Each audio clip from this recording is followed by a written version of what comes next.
കീർത്തി കീർത്തി കീർത്തി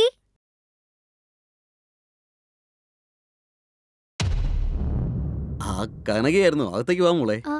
കീർത്തി എവിടെ ഉണ്ടാങ്ങളെ? കീർത്തി ഇപ്പോഴാണ് മോളെ പുറത്തേക്ക് പോയത്. അവൾ തിരിച്ചു വരാൻ എന്തായാലും കുറച്ച് ലേറ്റ് ആകും മോളെ. മോളെന്താ പുറത്തേക്ക് അകത്തേക്ക് വാ. അയ്യോ കുഴപ്പമില്ല അങ്കിളെ, ഞാൻ പോയിട്ട് കുറച്ച് കഴിഞ്ഞിട്ട് വന്നോളാം. പിന്നെ വരാവുന്നോ? വീട്ടിലേക്ക് വരാൻ എന്താ മടിക്കുന്നത്? കീർത്തി വരുമ്പോ വരട്ടെ, നീ കേറി വാ. ആ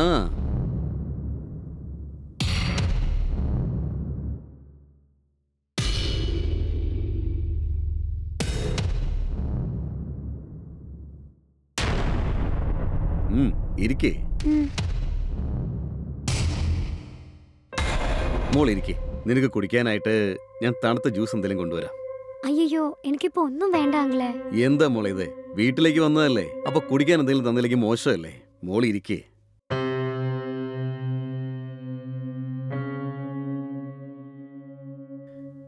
ഇന്ന് മോളെ ജ്യൂസ് കുടിക്കേ. Thank you uncle.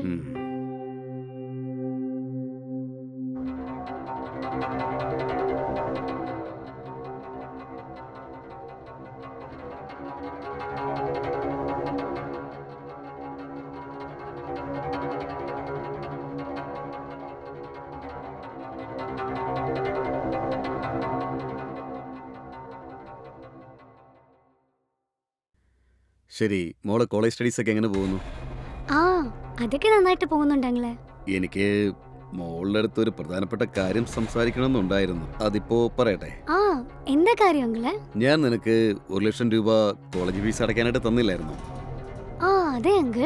ഞാൻ നിനക്ക് അത്രയും വലിയ എമൗണ്ട് തന്ന് ഹെൽപ്പ് ചെയ്തതിന് നീ എനിക്കും പകരം എന്തെങ്കിലും തന്നൂടെ? നിങ്ങള് എന്നോട് എന്താ പറയാൻ വരുന്നേന്ന് എനിക്ക് ശരിക്കും മനസ്സിലാവുന്നില്ല അങ്കിളെ.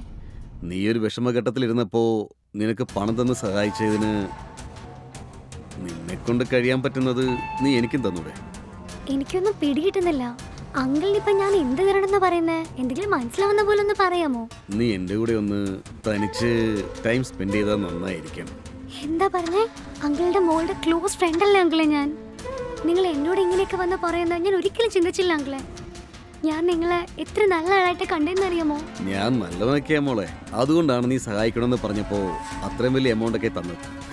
ഇന്നത്തെ കാലത്താരും അത്രയും വലിയൊരു എമൗണ്ട് തിരിച്ചൊന്നും പ്രതീക്ഷിക്കാതെ നൽകില്ല മോളെ. അല്ല, നീ ഇങ്ങനെ കൂടുതലൊന്നും ആലോചിക്കണ്ട. കുറച്ചു നേരം എന്റെ കൂടെ ടൈം സ്പെൻഡ് ചെയ്താൽ നിനക്കും സന്തോഷമാകും. നീ ഇവിടെ ഇരിക്കും മോളെ, ഇനിയും കുറെ സംസാരിക്കാനുണ്ട്.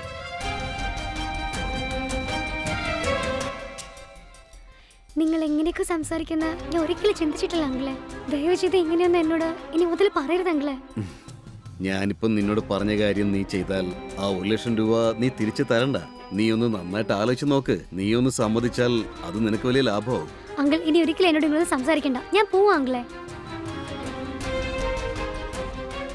നീ എന്താ ഇങ്ങനെ മുഖത്തടിച്ച പോലെ സംസാരിക്കുന്നത്? ഞാൻ പറഞ്ഞ കാര്യം നിനക്ക് സമ്മതമല്ലേ? ഞാൻ തന്ന കാശ് എത്രയും പെട്ടെന്ന് തിരിച്ചു തരണം. ഒന്ന് നോക്കങ്ങളെ, നിങ്ങൾ എനിക്ക് തന്ന പൈസ ഞാൻ എങ്ങനെയെങ്കിലും നിങ്ങൾക്ക് തിരിച്ചു തന്നോളാം. ദയവ് ചെയ്ത് ഇങ്ങനെയൊന്നും ഒരിക്കലും ഇനി എന്നോട് സംസാരിക്കരുത്. നിങ്ങൾ എന്റെ പഠിത്തത്തിന് ഹെൽപ്പ് ചെയ്യാൻ വേണ്ടിയിട്ട് ആ പൈസ കൊടുത്തെന്ന് ഞാൻ വിചാരിച്ചേ. പക്ഷെ ഇതിന് വേണ്ടിയിട്ട് നിങ്ങൾ പണം തന്നെ അറിഞ്ഞിരുന്നെങ്കിൽ ഒരിക്കലും ആ പണം ഞാൻ വാങ്ങില്ലായിരുന്നു. ഏയ് അവിടെ നിൽക്കേ കനക. ഏയ് നിൽക്കാൻ. അങ്ങനെയാണോ? എന്റെ അച്ഛൻ അങ്ങനെയൊക്കെ പറഞ്ഞോ? അതല്ല, നീ എന്താ ഇതൊക്കെ എന്നോട് മുന്നേ തന്നെ പറയാനത്? ഇത് നീ അറിഞ്ഞാ നമ്മുടെ ഫ്രണ്ട്ഷിപ്പ് തകർന്നു പോന്ന് വിചാരിച്ചിട്ടാ നിന്നോട് പറയാതെ ഞാൻ മറച്ചു വെച്ചേ. ശരി, നീ അവിടുന്ന് പുറപ്പെട്ട് എന്റെ വീട്ടിലോട്ട് വാ, നമുക്ക് സംസാരിക്കാം. ഒന്ന് മനസ്സിലാക്ക്, നമുക്ക് പുറത്ത് എവിടെയെങ്കിലും പോയിരുന്ന് സംസാരിക്കാം. ഇവിടെ നോക്ക്, ഞാൻ പറയുന്നത് കേക്ക്. നീ ഒരു 5 മിനിറ്റിനുള്ളിൽ എന്റെ വീട്ടിലോട്ട് വാ. ഞാൻ വേണ്ടാന്ന് പറഞ്ഞില്ലേ? ഇവിടെ നോക്ക്, കൂടുതലൊന്നും പറയാൻ നിൽക്കണ്ട. ഞാൻ പറയുന്നത് മാത്രം കേട്ടാ മതി. വേഗം വാ.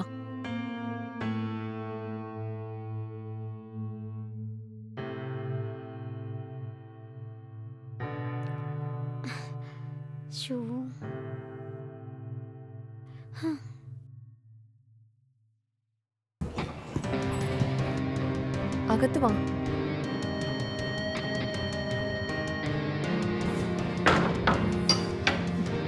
വാ.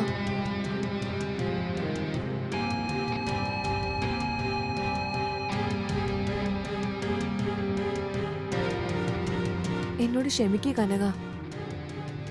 എന്റെ അച്ഛൻ എങ്ങനെയൊക്കെ പറയുമെന്ന് ഞാൻ ഒരിക്കലും വിചാരിച്ചില്ല. അയ്യോ, ഇതിനിപ്പോ നീ എന്ത് ചെയ്യാനാ പാവം? നീ എനിക്ക് ഹെൽപ്പ് ചെയ്യണമെന്നല്ല വിചാരിച്ച, ഇങ്ങനെയാവുന്ന നിനക്കറിയില്ലല്ലോ.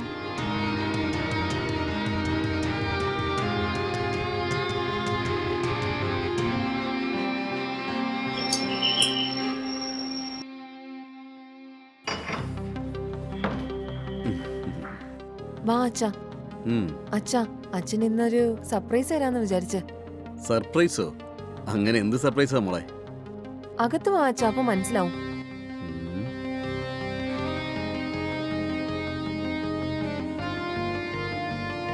ഇവിടെ ഇരിക്കുക അച്ഛാ, ഞാൻ അകത്ത് പോയിട്ട് വരാം. ശരി മോളെ. എന്തായിരിക്കും ഒന്നും മനസ്സിലാവുന്നില്ല.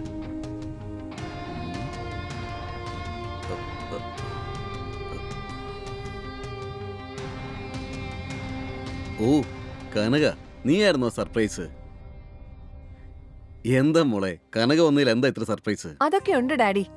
അച്ഛൻ കനകയുടെ അടുത്ത് എന്താ സംസാരിച്ചത്? ഞാനോ? ഞാൻ കനകയുടെ അടുത്ത് തെറ്റായിട്ടൊന്നും സംസാരിച്ചില്ലല്ലോ. ഇവളെപ്പോഴെങ്കിലും ഫോൺ ചെയ്യുമ്പോൾ ഞാൻ അറ്റൻഡ് ചെയ്ത് സംസാരിക്കും. സ്റ്റഡീസ് ഒക്കെ എങ്ങനെയുണ്ടെന്ന് ചോദിക്കും, അത്രേ ഉള്ളൂ. അഭിനയിക്കില്ലേ ഡാഡി? നടന്ന കാര്യങ്ങളെല്ലാം കനക എന്നോട് പറഞ്ഞു ഡാഡി.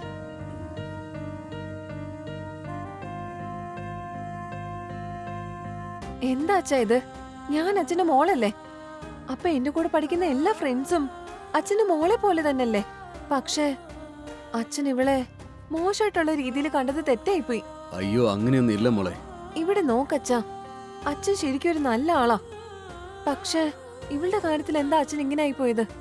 കനക എല്ലാ കാര്യങ്ങളും എന്നോട് പറഞ്ഞപ്പോ ഞാനത് വിശ്വസിച്ചതേയില്ല. പക്ഷേ ഇവള് വീട്ടിലോട്ട് വരത്തില്ലെന്ന് പറഞ്ഞപ്പോ എനിക്ക് മനസ്സിന് എന്തോ പോലായി. അച്ഛൻ ഇങ്ങനെയൊക്കെ അവളോട് സംസാരിച്ചെന്നറിഞ്ഞതിന് ശേഷം എന്റെ മനസ്സ് ശരിക്കും പൊട്ടിപ്പോയി. സോറി മോളെ, നീ എന്നോട് ക്ഷമിക്ക്.